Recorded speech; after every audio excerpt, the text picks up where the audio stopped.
உள்ளங்களுக்கு வணக்கம். நம்ம ஒவ்வொரு நாளும் ஒவ்வொரு பதிவும் பார்த்துட்டு வரோம்ல.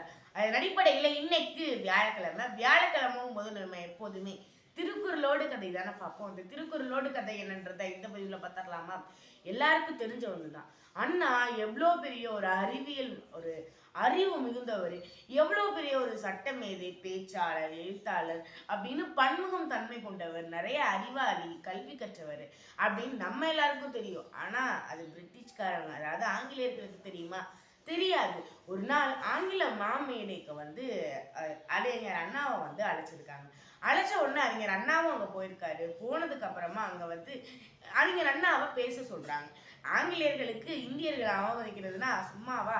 எப்போதுமே இந்த வேலையை தான் அவங்க பார்த்துட்டு இருக்காங்க. அறிஞர் அண்ணா கிட்ட ஒரு கேள்வியை, அதாவது யாராலையுமே தீர்க்க முடியாத ஒரு கேள்வியை கேட்குறாங்க.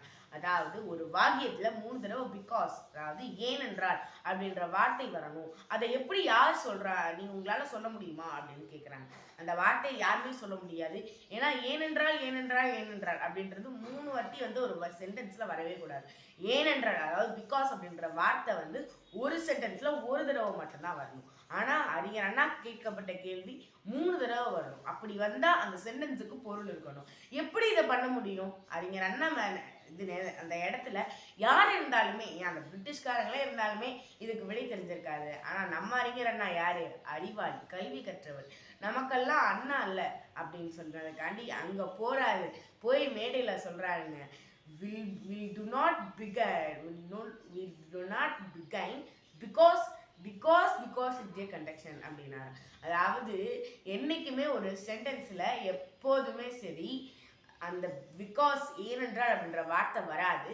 அதே மாதிரி அது ஏனென்றால் அந்த வார்த்தை அப்படி கன்ஜக்ஷன், அந்த பிகாஸ் அப்படின்ற வார்த்தை ஒரு இணைப்பு சொல் அப்படின்னு சொன்னாங்க. அதாவது இங்கிலீஷ்காரங்க முன்னாடியே இங்கிலீஷ் கிராமரையே அடிச்சு உடைச்சு இப்படியும் சொல்லலாம் அப்படின்னு சொன்னதும் ஒரு தமிழன் தான். அப்ப எவ்வளோ பெரிய ஒரு விஷயம்! இதெல்லாம் எப்படி வந்துச்சு அவருக்கு? அவருடைய கல்வி கற்றதுனால தான். தமிழன் என்னைக்குமே எல்லா மொழியிலையுமே சிறந்தவன். தமிழன் என்னைக்குமே எந்த ஒரு மொழியுமே மாற்றி அமைக்கக்கூடிய சக்தியும் தமிழன்கிட்ட தான் இருக்கு. அது அறிஞர் அண்ணா உணர்த்தினாரு. அறிஞர் அண்ணா நம்ம தமிழ் மக்களுக்கு தான் அண்ணா நினைக்கணும். ஆனா அறிஞர் அண்ணா அப்படி கிடையாது. இந்த உலக மக்களுக்கெல்லாம் அண்ணா தான். என் மொழிகளுக்கே அண்ணா அவருன்னு சொல்லலாம். அப்படிப்பட்ட அறிஞர் அண்ணா கதையை இன்னைக்கு பார்த்தோமே, இது திருக்குறளோட பதிவு தானே.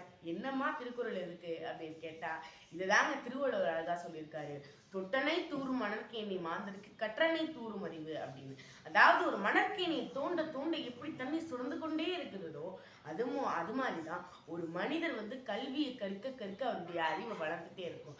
அறிஞர் அண்ணா தன்னுடைய இறப்பு வரை கல்வி கற்றுக்கொண்டிருந்தார். அவருடைய அறிவு மென்மேலும் வளர்ந்து இன்று வரைக்கும் நாம் பேசும் பொருளாக இருக்கிறது. அந்த அளவுக்கு கல்வி கற்றதுனால்தான் அறிஞர் அண்ணாவின் அறிவு மாறியது. நாமும் அறிஞர் அண்ணாவாக மாற முடியும். அதற்கு கல்வி கற்க வேண்டும் அப்படின்றத உணர்த்துற இன்றைய திருக்குறள் பதிவு உங்களுக்கு பிடிச்சிருந்துச்சுன்னா மறக்காம லைக் பண்ணிடுங்க. உங்களிடம் விடைபெறுவது நான் உங்கள் வீரா சூராட்சி எப்படி சவாய்ப்பட்டியில் நான் 8ஆம் வகுப்பு பயின்றிருக்கிறேன். நன்றி, வணக்கம்.